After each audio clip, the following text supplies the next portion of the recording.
Vamos a ir al Salmo 122. Vamos a meditar en la palabra del Señor. Salmo 122. Y vamos a leer desde el versículo 1. Salmo 122, versículos 1 al 9 voy a leer. Y vamos a usar la traducción en lenguaje actual. ¿Estamos? ¿Quién dijo yo? ¿Sí? ¿Estamos todos? Salmo 122. Salmo 122, repito, del versículo 1 en adelante. Dice así la palabra del Señor. Me da gusto que me digan, vamos al templo de Dios. Ciudad de Jerusalén, aquí nos tienes. Ya llegamos a tus portones. Ciudad de Jerusalén, construida como punto de reunión de la comunidad de Israel. Hasta ti llegan las tribus, todas las tribus de Israel. Hasta ti llega el pueblo para adorar a Dios, tal como Él lo ordenó. En ti se encuentran los tribunales de justicia. En ti se encuentra el palacio de David. Por ti le pedimos a Dios que tengas paz, Jerusalén. Que vivan en paz los que te aman, que dentro de tus murallas y dentro de tus palacios haya paz y seguridad. A mis hermanos y amigos les deseo que tengan paz. Y a ti, Jerusalén, te deseo mucho bienestar, porque en ti se encuentra el templo de nuestro Dios. Y este salmo es un salmo que se enfoca en orar por un lugar muy especial, que es Jerusalén. Y estaba meditando en este salmo y en algunos otros pasajes en mi devocional, y pensaba en ese énfasis que hemos definido para este año. Dios nos llama a servir con pasión. Y pensando en ese énfasis, yo le colocaba un título a esta reflexión. Para servir con pasión debemos vivir en santidad. Y hay algo muy interesante en el hecho de entender lo que es la vida cristiana. Nosotros como hijos de Dios debemos considerar la santidad como algo muy especial y fundamental que debemos desarrollar. La santidad es una condición a la que todos los cristianos debemos aspirar. Cuando uno busca definir la palabra santidad, tiene que definirla de una manera muy sencilla, pero también muy profunda. Santo es algo que ha sido apartado para el uso exclusivo de Dios. O sea que usted y yo hemos sido apartados para el uso exclusivo de Dios. Y si hemos sido diseñados y si hemos sido apartados para ser usados de manera especial, exclusiva por Dios, pues tenemos que enfocarnos en desarrollar ese propósito. Yo conseguí estas gafas, estos lentes, porque para mí son una necesidad. Ya uno después de los 40, de los 50 comienza a ver raro, ¿cierto? Comienza a ver, ¿sí? De diferentes colores. Y esto tiene un propósito, ¿sí? ¿Cuál es el objetivo de estos lentes? Pues que podamos ver de una manera mucho más adecuada, ¿sí? Si yo me los quito, entonces ya empiezo a verlos distorsionados, ¿no? Algunos los veo verdes, a otros amarillos, pero no sé si es porque no han desayunado, no sé. Pero cuando ya me los pongo, yo veo que cambia la manera como se miran, porque tiene un objetivo, tiene un propósito, este elemento, ¿cierto? Este objeto que tengo aquí. Igual nuestra vida es una vida que tiene que estar en santidad. Y por eso les decía que la santidad es una condición a la que todos los cristianos debemos aspirar. No es fácil apartarnos de las cosas, de las conductas, de los comportamientos, de los deseos, de los pensamientos, de las acciones a las que estamos constantemente acostumbrados, ¿sí? Estaba en un lugar y yo vi que habían unas sillas que estaban desorganizadas, entonces yo llegué y las limpié y las acomodé según mi parecer. Después la persona de ese lugar fue y miró las sillas, se rascó la cabeza y volvió y las puso como estaban antes de que yo las acomodara, ¿sí? Cada uno de nosotros tiene una manera muy particular de hacer las cosas, ¿cierto? Porque generamos hábitos, generamos conductas, pero algo que debe caracterizarnos a nosotros como hijos de Dios es esa condición de santidad. Y no solamente la santidad, sino también la humildad. Dos atributos que podríamos decir nosotros que se deben estar reflejando constantemente en nuestra vida son uno la santidad y otro la humildad. No están, ¿cómo podríamos llamarle? Desligados, ¿sí? No están desligados. Si una persona está viviendo en santidad, siempre va a desarrollar en su forma de actuar, de pensar, de desear, de obrar, de hacer, para estar desarrollando humildad, ¿sí? Tan integrados por ser atributos importantes. Ahora, al meditar en esto, yo pensaba, bueno, ¿cómo nosotros podemos valorar y trabajar en función de una vida santa, de una vida que glorifique a Dios, de una vida que le sirva a Dios con pasión? Pues sencillamente necesitamos reconocer nuestra condición y nuestra posición.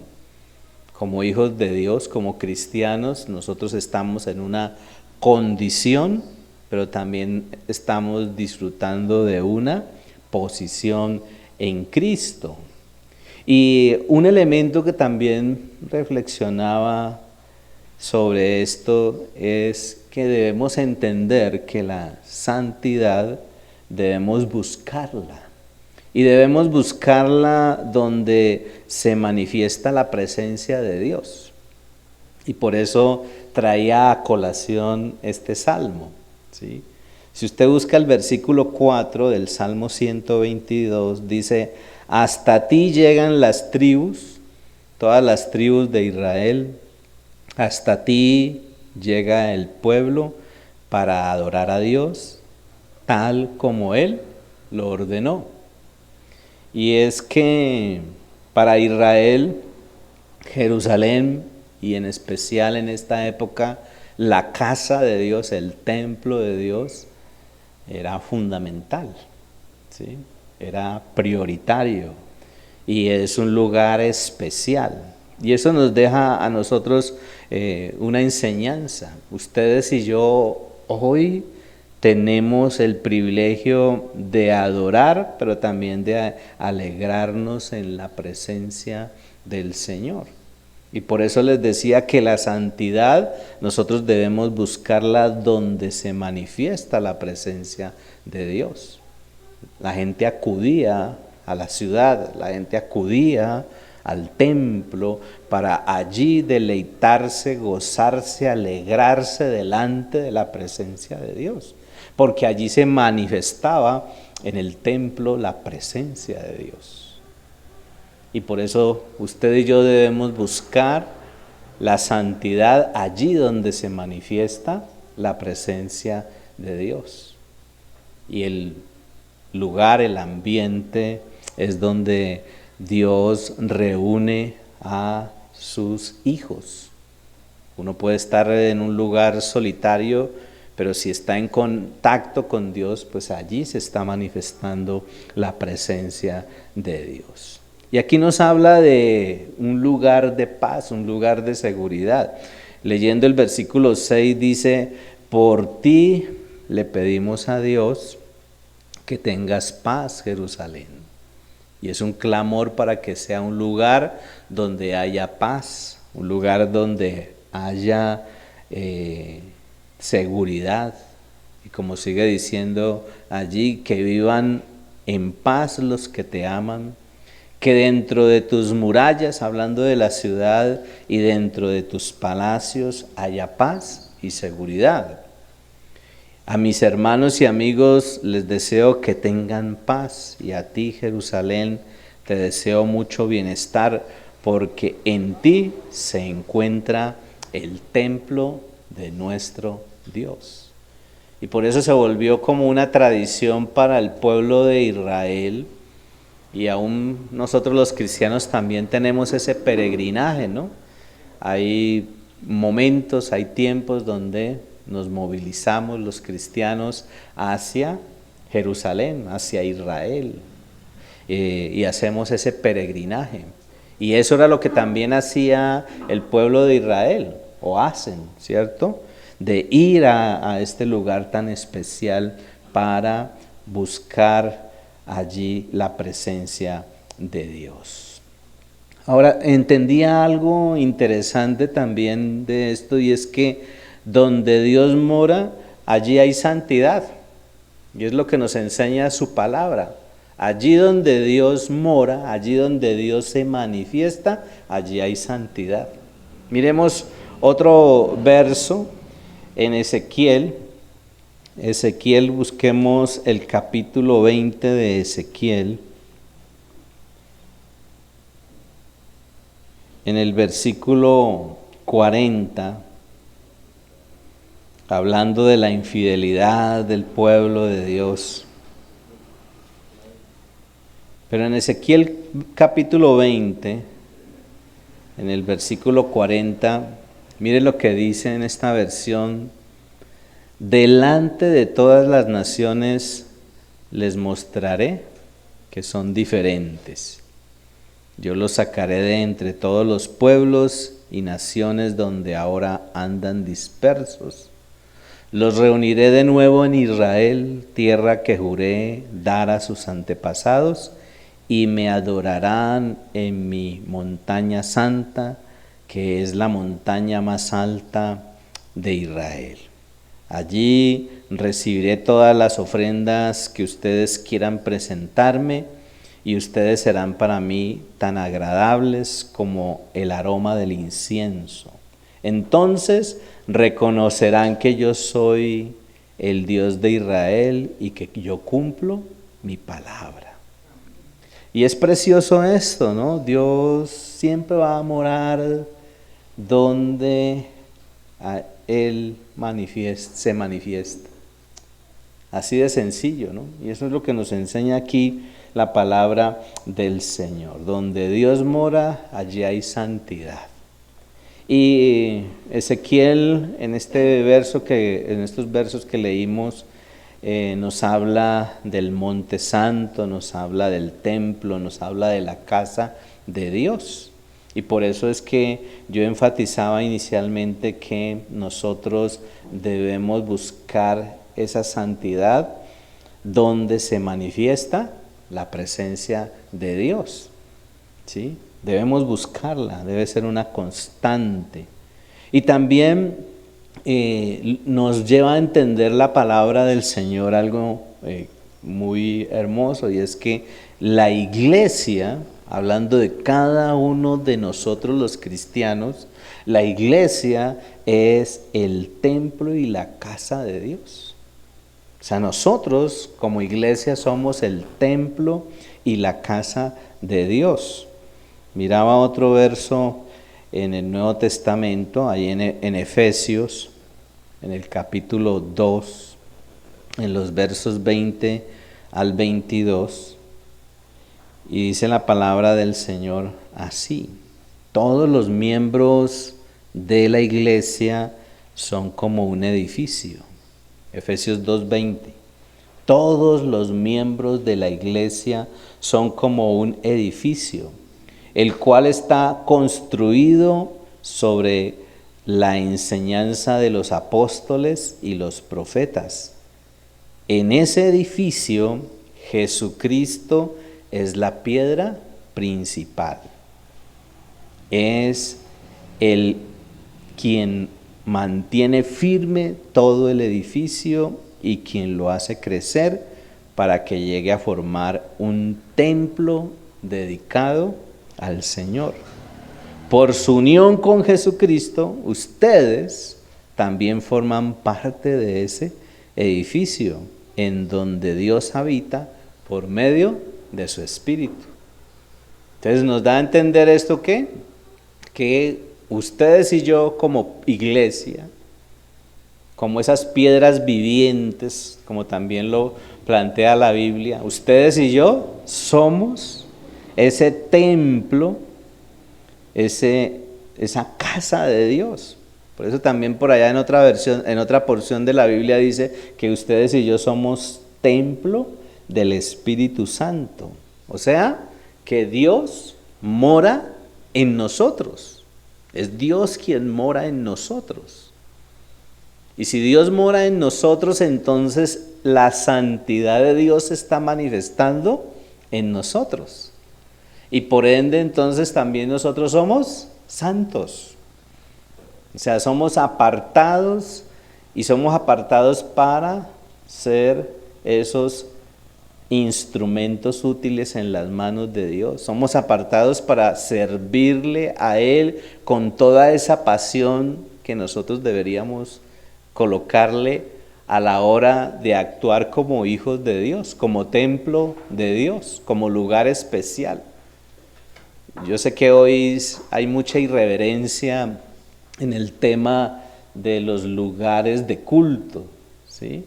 Hay mucha irreverencia, pero cuando uno llega a esas catedrales, hace un mes larguito tuve la oportunidad de acompañar a una de nuestras consiervas que le falleció un tío, ¿no? Y lo estaban velando en una catedral, él era sacerdote, y estaban celebrando allí la misa, y fue toda una ceremonia, fue todo un desfile de sacerdotes cantando, haciendo toda una liturgia, y todo el mundo estaba en una actitud de reverencia impresionante. Y nosotros deberíamos aún considerar eso, ¿cierto? A la hora de estar en la presencia del Señor, la reverencia que le debemos al Señor, porque somos templo del Espíritu Santo. Y otra cosa que miraba allí es que la santidad debemos cultivarla, debemos buscarla. Usted y yo debemos cultivar y debemos buscar esa santidad. Uno no se desprende de las cosas a las que está habituado, ¿sí? Nosotros llegamos a la vida cristiana con una cantidad de arandelas, de conductas, de comportamientos, deseos, pensamientos, que todavía nos agobian, ¿cierto? No es fácil soltarnos de esas cosas equivocadas que pensamos, de esas cosas equivocadas que deseamos, o aún de las cosas equivocadas a las que estamos acostumbrados y que seguimos practicando. Pero Dios nos ha llamado a vivir una vida exclusiva para Él. Y por eso la santidad debemos cultivarla, debemos buscarla. Yo estaba leyendo también en el Nuevo Testamento el libro a los Hebreos, capítulo 10, y hay algunos apartes que quiero leer allí de Hebreos, pensando en esa necesidad que tenemos de cultivar, de buscar la santidad. Pero debemos tener en cuenta algo muy importante, y es que tenemos acceso a esa santidad es por la obra que hizo Jesucristo en la cruz y por la gracia que Dios ha derramado a través del Espíritu Santo. ¿Sí? Es la obra de Jesucristo en la cruz la que nos permite a nosotros disfrutar de ese atributo, que es la santidad. Y debemos cultivarla, no podemos dejarlo allí simplemente ¿sí?, a la deriva. Antes, por el contrario, debemos enfocarnos en eso, sabiendo que tenemos acceso a esa santidad por la obra extraordinaria que hizo Jesucristo. Pero también a la luz de lo que nos enseña la Biblia, entendiendo que somos santos por nuestra posición en Cristo. O sea, ¿qué es lo que nos permite tener el atributo de la santidad y vivir apartados para Dios, para el uso exclusivo de Dios? ¿Estoy haciendo entender? Es el hecho de nuestra posición en Cristo. O sea, una persona que no tiene a Cristo como su Señor y Salvador no puede decir, estoy cultivando una vida de santidad. ¿Quién es el que lo puede hacer? Solo aquel que ha aceptado a Jesucristo como su Señor y como su Salvador. Y que lo cultiva y que la busca, porque uno puede decir, sí, yo soy santo, pero no me he apropiado de lo que la obra ha hecho y no me he liberado, no me he soltado de esa amargura, no me he soltado de ese resentimiento, no me he soltado de ese pecado, no me he soltado de esos malos pensamientos. Eso es una lucha que hay, pero yo tengo la capacidad de hacerlo en la medida en que hay esa íntima relación con Dios, ¿sí? Somos entonces santos por nuestra posición en Cristo. Pero algo interesante también, hablando de posición, pero algo interesante es que estamos siendo santificados cada día hasta que lleguemos a hacerlo totalmente cuando estemos en la eternidad. Entonces mire que la santidad tiene etapas. La santidad es posicional. Al aceptar a Cristo, soy santo. La santidad es progresiva, o sea, estoy en un proceso de santificación. ¿Hasta cuándo? ¿Hasta cuándo? Alguien me decía, hasta que se me vea la aureola. Yo le dije, sí, ¿y cuándo se le va a ver la aureola? Cuando esté con el Señor en la eternidad. ¿Sí? Porque mientras tanto, si seguimos en nuestra condición humana, más que aureola a veces se nos levantan son los cachos de los pelos, ¿no? ¿Sí? Porque nuestra humanidad es pecaminosa. Pero mire lo que dice Hebreos 10, el versículo 12. Allí en Hebreos 10, versículo 12 dice, pero Jesucristo le ofreció a Dios un solo sacrificio para siempre. Y así nos perdonó nuestros pecados. Luego se sentó a la derecha del trono de Dios. Y esto es precioso, ¿sí? La santidad entonces es un atributo del que pueden disfrutar todos los que creyeron, están creyendo y creerán hasta que Cristo regrese por su iglesia. O sea, es un beneficio único y es un beneficio total y es un beneficio, como dicen por allí en el argot económico, un beneficio retroactivo. Porque a uno a veces dice, no, pero ¿qué pasó con la gente que vivía antes de que Jesucristo viniera e hiciera su obra? Pues si pusieron su confianza en Dios y creyeron, como el caso de Abraham, ¿qué sucede? pues tienen a su disposición ese beneficio. Un beneficio que se logró producto de un sacrificio. Y ese sacrificio tiene un efecto en todos los tiempos. Ahora, ¿para quién? ¿Para los que vivieron actuando mal? ¿Para los que están en este momento actuando mal? ¿Para los que seguirán actuando mal y no cambian su manera de vivir?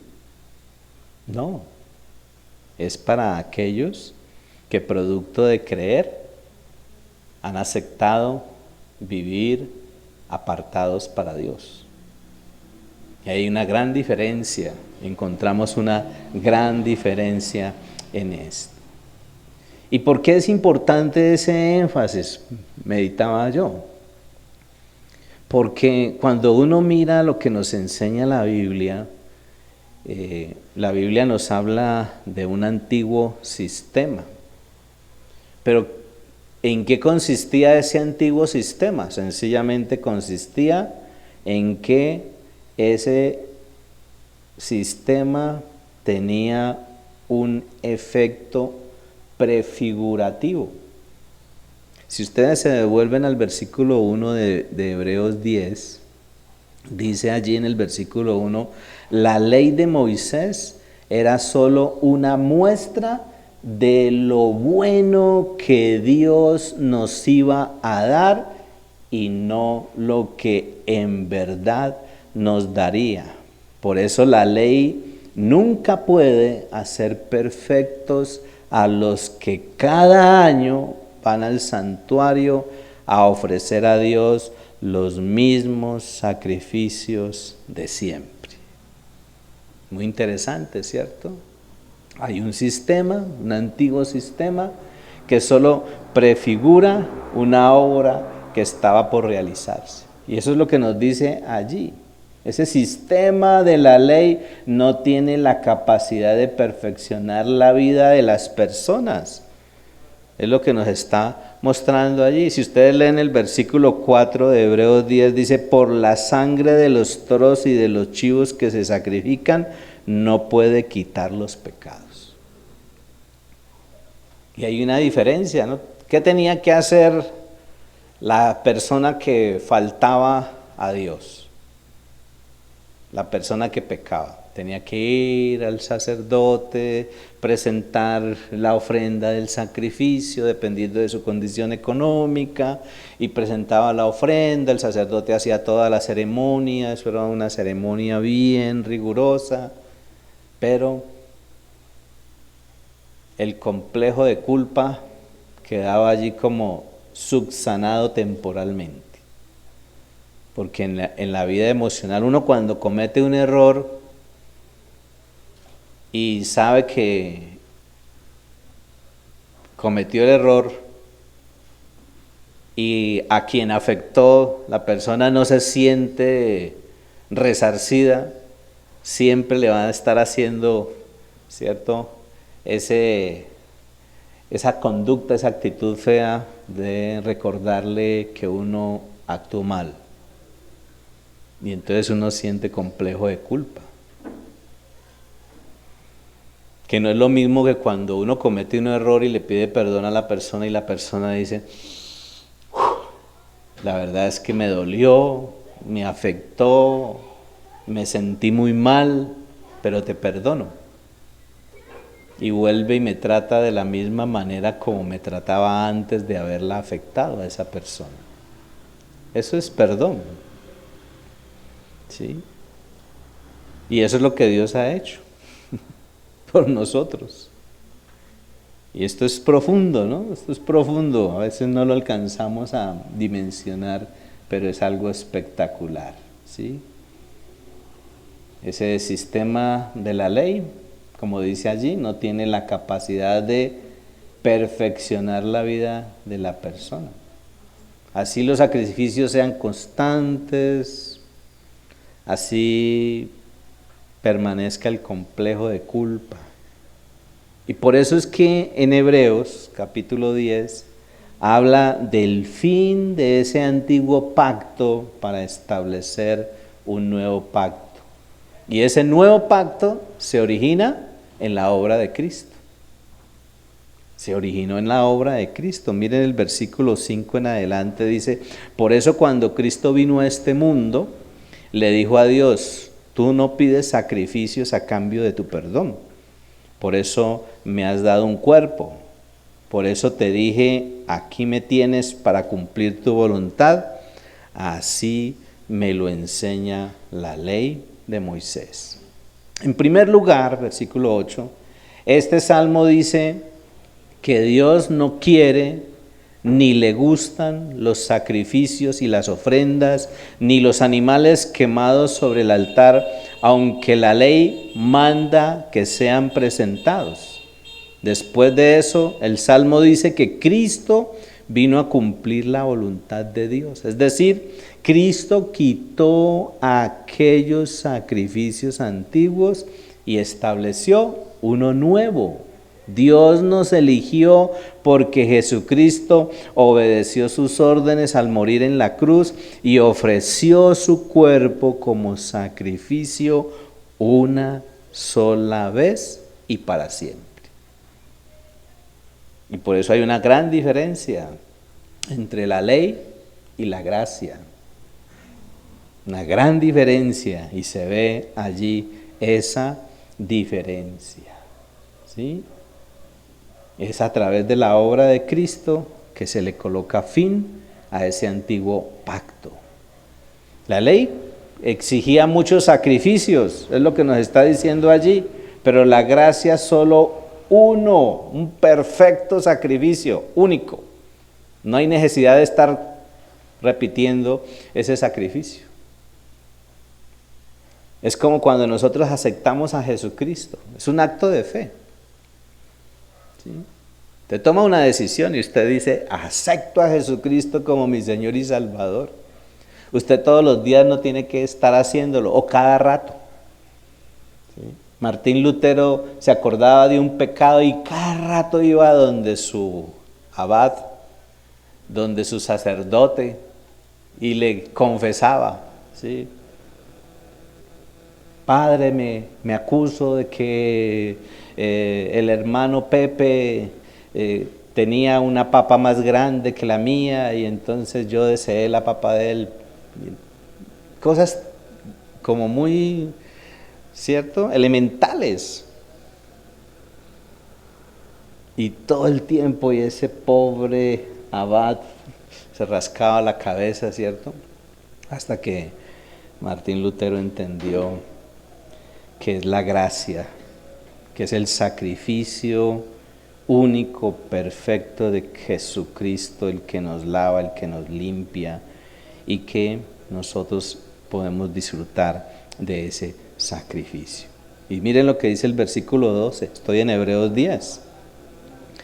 Hebreos 10, versículo 12 dice: pero Jesucristo le ofreció a Dios un solo sacrificio para siempre, y así nos perdonó nuestros pecados. Luego se sentó a la derecha del trono de Dios y allí estará esperando hasta que Dios derrote a sus enemigos, porque con un solo sacrificio Jesucristo hizo que Dios hiciera perfectos a todos los que eligió para ser parte de su pueblo. Un solo sacrificio. El Antiguo Testamento habla de sacrificios incompletos. Versículo 11, devuélvase ahí. Estamos en Hebreos 10. Hebreos 10, versículo 11. Aunque los sacrificios de animales no quitan el pecado, los sacerdotes judíos siguen ofreciéndolos cada vez, todos los días. Cada vez, todos los días. Pero en el Nuevo Testamento nos enseña que el sacrificio de Jesucristo fue completo.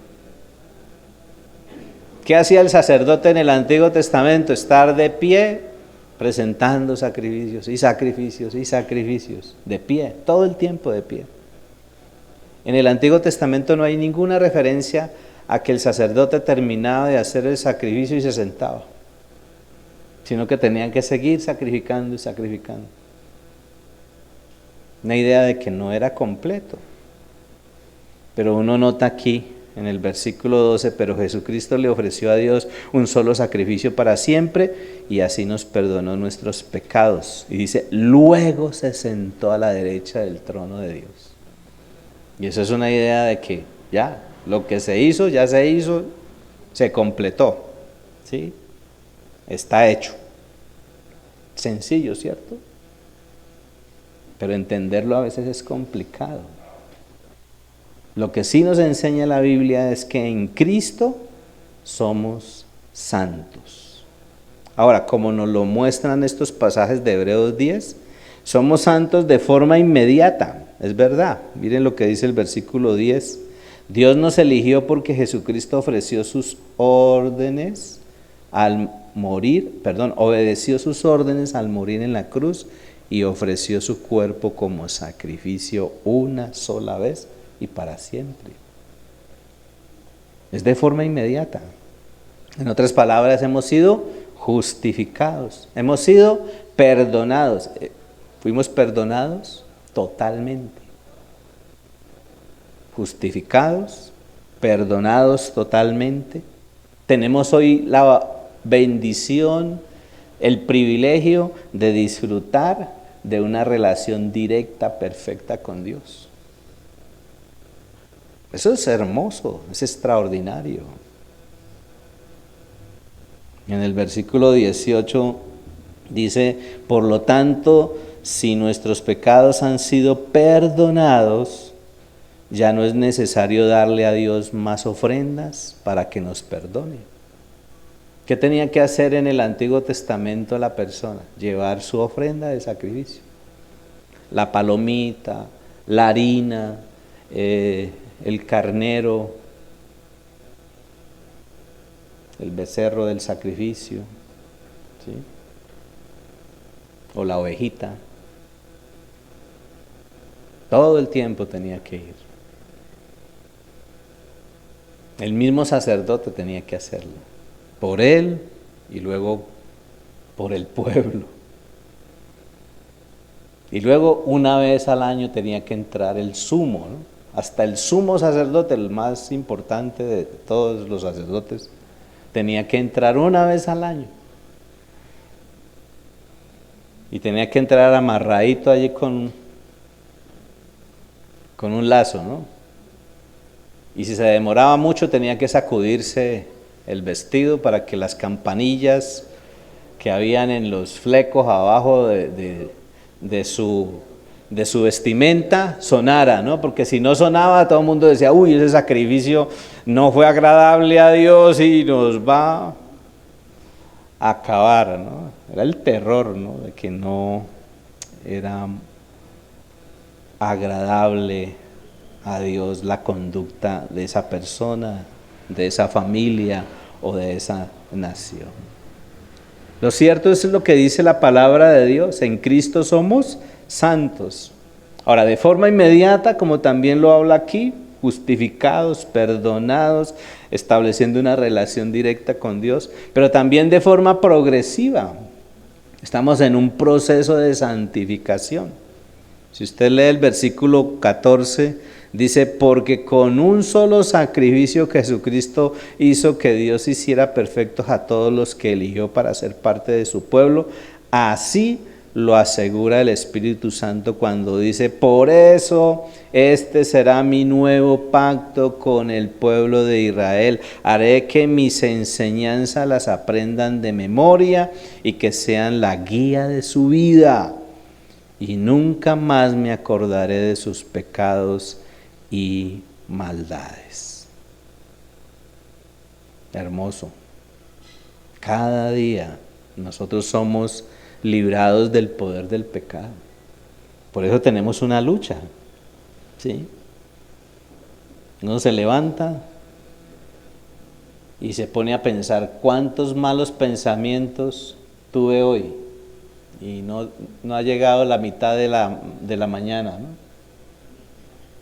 pero tiene la oportunidad inmediatamente de decir, no, eso no lo debo pensar, eso no lo debo desear, eso que estoy haciendo no le agrada a Dios, no lo debo hacer. Hay toda una lucha allí interna, y en la medida en que se fortalezca mi vida espiritual, ¿qué va a suceder? Pues voy a lograr vencer, ¿sí? Voy a lograr vencer.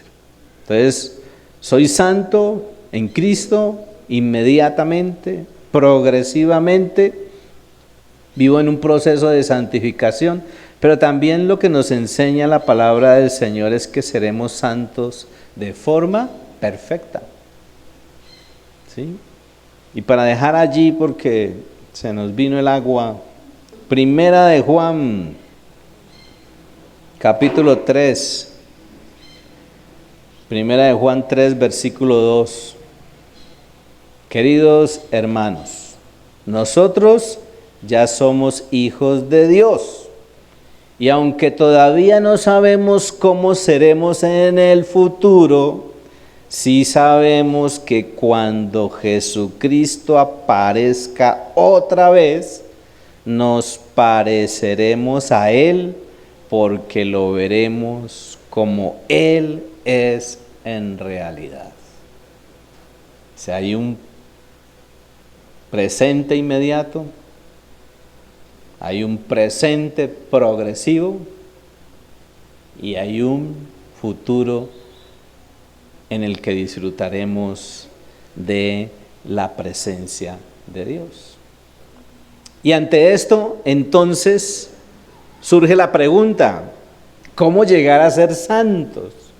Pues sencillamente la clave de la santidad se encuentra en la intimidad que usted y yo cultivemos diariamente con Dios. Ahí está la clave. ¿Cómo vivir una vida donde minimicemos tanto los pensamientos, los deseos y las acciones equivocadas? Una vida que glorifique a Dios.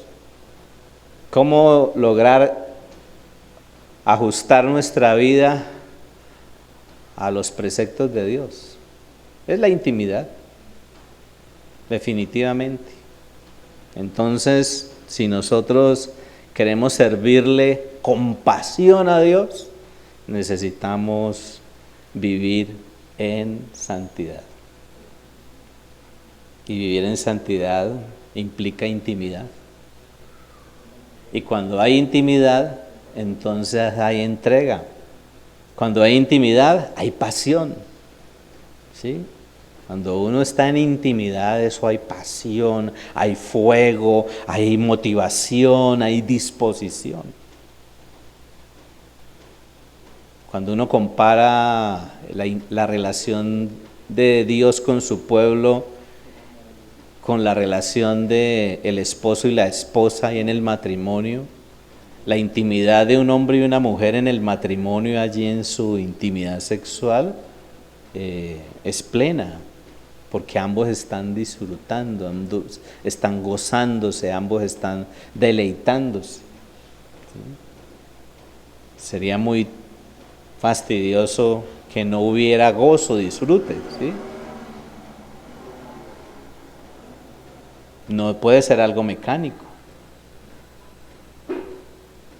En la intimidad con Dios es así. Habrá entonces en nosotros la libertad para vivir esa vida de santidad en la medida en que nuestra relación con Él sea plena. Que Él dice que Él es santo, ¿sí? Si Dios es santo y Él está en nosotros, allí donde está Dios, su santidad se manifiesta. Entonces nuestra vida tiene que ser una vida que esté constantemente dejando que Él se mueva para que Él obre no solamente en nosotros, sino a través de nosotros.